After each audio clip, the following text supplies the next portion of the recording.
Hello and welcome to the 2016 CRC World Championship, and after a long off-season, rFactor 2's Top Kid Sim Racing League is back in action, and with plenty of attributes such as tyre strategies and college cars returning and coming in for this season, there was certainly a lot of anticipation, and so the season kicks off with the Australian Grand Prix. Set around the Albert Park Lake, with it being one of 5 street circuits on the calendar, the Melbourne Grand Prix circuit is almost entirely composed of tight corners and chicanes, running across a very flat track. The combination of slow corners, chicanes and long straights are set to put the car's brakes to the test. Unusually for a street circuit, it contains lots of grass and gravel traps, with few runoff areas, meaning one mistake can have big consequences. Qualifying rules remained the same for this year, with the format following the now former F1 knockout format for the second consecutive year. It was reigning champion Will Essley who set the season opening pole position, edging out his teammate Alex Morse by around half a tenth of a second. QGP showed a lot of promise during the pre-season after a difficult 2015, and Toby Jones, in his first race for the team, showed that pace by setting the third fastest time. 2014 champion Chantal Hawk qualified in 4th, ahead of QGP rookie Rosie O'Driscoll, who put in a fantastic performance to fly 5th on her debut. Behind her were the 2 Masterforce cars of Matt Coombs in his first race for the team and Dan Milner. Kieran Harley was relieved to get into Q3 to provide 8th, with the 2 brown assets of Will Buchan and Lucy Woodward rounding out the top 10.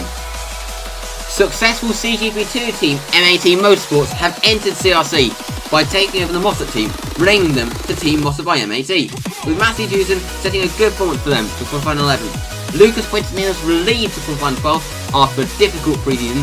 Hannah Duran originally qualified in 8th, but an incident in Q1 landed her a 5-place grid penalty, dropping her to 13th, ahead of Team Mossad by MAT debutant Avi Leggett.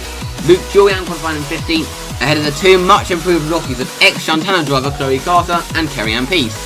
It was a frustrating session for Jack Bowen, who could not find a clear lap and could only manage 20th. RTS were extremely disappointed to lose both cars in Q1, with Louise Morrow only managing 21st, with 2015 CGP2 champion Phoebe O'Connor, who had been on a lap good enough to get in before the incident with Duran in 24th on her debut. With the banning of sister teams, Shantana were bought by Manic Motorsports, fielding an all-new lineup of Ben Blakemore and Harvey Williams, and with YRT engines. They qualified in 25th and 26th respectively, whilst behind, James Lang and Bex Howie also make their Grand Prix debuts. With tyre strategies returning to CRC this year, it was clear the opening round was set to be an entertaining Grand Prix. To the race start, and the 2 Natarokas got away evenly, whilst O'Driscoll bogged down. Her with a gap on the outside, she was able to brake later and try to get past Chantal Hawk, whilst the entire field got through turn 1 safely. The battle continued all the way down towards turn 3, where Hawk eventually held 3rd, whilst the 2 Brown Assos made good starts. Going into the kink at turn 7, Luke Julian got out of shape, with the CGP racing driver somehow managing to regain control. At the end of that one, the order ran as Essie, Moores, Jones, Hawk, O'Driscoll, Buchan, Coombs, Woodward, Milner and Hardy. Further back, there was inter-team action at RTS as Phoebe O'Connor on her CRC debut slipped at the inside of her teammate Louise Morrow. Lap 3 and an over-aggressive manoeuvre from Matt Coombs sent Will Buchan spinning into the gravel. The Brown Asso recovered but dropped to 15th. Chloe Carter also would make a mistake at turn 1 by locking the rears and spinning, dropping her down the order. Meanwhile, in the battle for 10th, Hannah Duran had latched onto the back of the D-man of Lucas Quintanilla, and it wasn't long before she made a pass stick at the Ascari. Back at the front, it was familiar sight to see the 2 Natarokas pulling away, with S leading and slowly starting to edge away. In the battle for 3rd, Toby Jones was leading a small train of Chantal Hawk and Rosie O'Driscoll.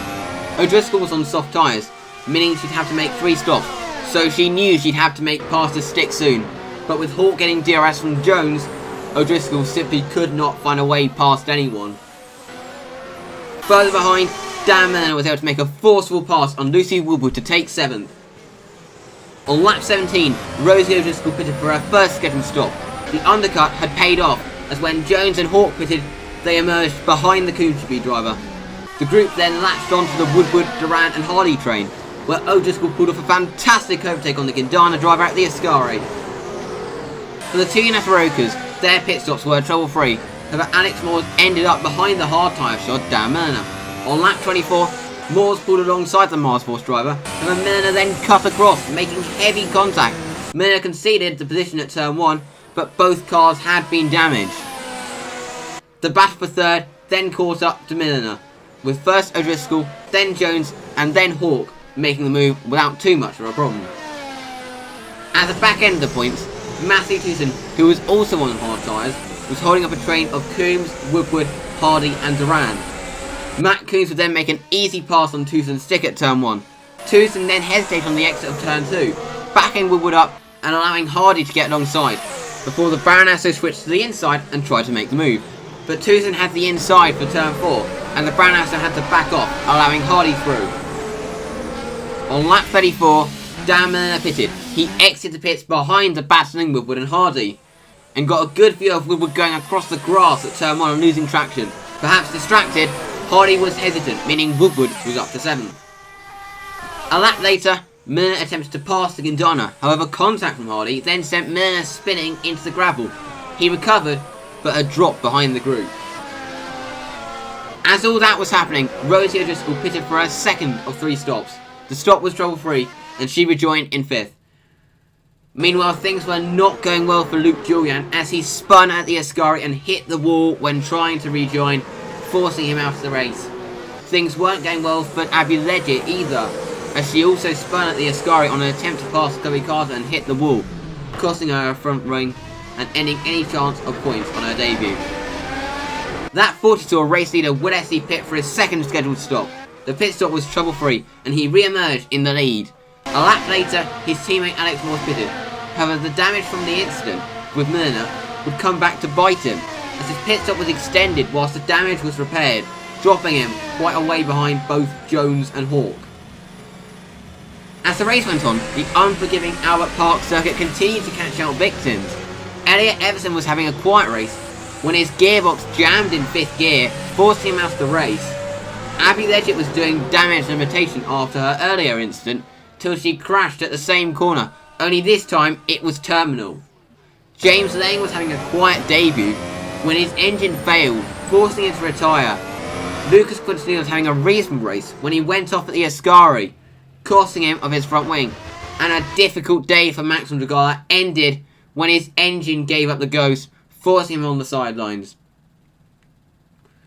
With all the medium and hard tyre runners having completed their stops, the attention had swung to Rosie O'Driscoll to see when she'd pit for the final time. She made her move on lap 49. She rejoined just behind Hawke. With a pace advantage, the QGP driver quickly caught up to the back of Chantal Hawke for making a pass stick around the outside of turn 1 for third. She then caught up to her teammate Toby Jones before she slid her way past at turn 1. Just behind, Alex Morse had caught up to the back of Chantal Hawke before he made a pass stick at turn 1 to take 4th. Meanwhile, back at the front and completing the perfect day with pole position, fastest lap, and having a 26-second gap back to the cars behind, Will Esty kicked off his title defence with a dominant win. Behind, rookie Rosie O'Driscoll exceeded all expectations by making a different strategy work and performing some bold overtakes to complete a phenomenal drive to second, becoming the first rookie to finish on the podium on debut since Chantal Hawke in 2011. And rounding out the podium, Toby Jones pulled off a good drive to finish in third in his first race for QGP, with him and his teammates proving QGP's pre-season pace was genuine. Our frustrated Alex Morse would have to settle for 4th after his extended pit stop. Chantal Hawke pulled off a reasonable drive to finish in 5th and a Dan Milner in 6th.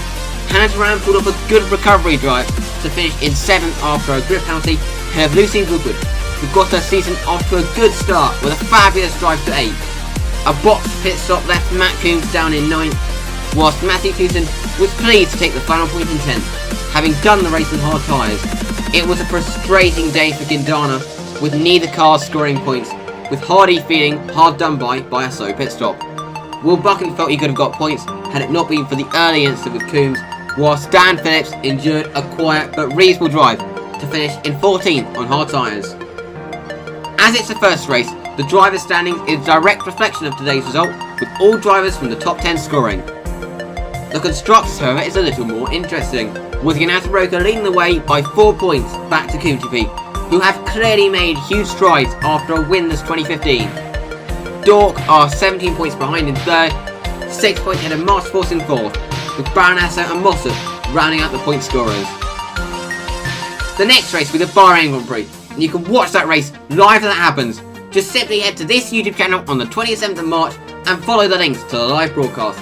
The times for the race and all the preceding sessions and sport races will be confirmed on the CRC site at crcracing1.wix.com/official and the CRC Twitter at twitter.com/crcracing1 on the Wednesday before the race. Also, don't forget you can rate this race and vote for your drive of the day via the link in the description, and you can subscribe to this channel for more CRC streams and highlights videos, as well as visit the CRC site and Twitter for news and league information. We hope you enjoyed today's highlights. We'll see you next time for round 2 of the 2016 CRC World Championship.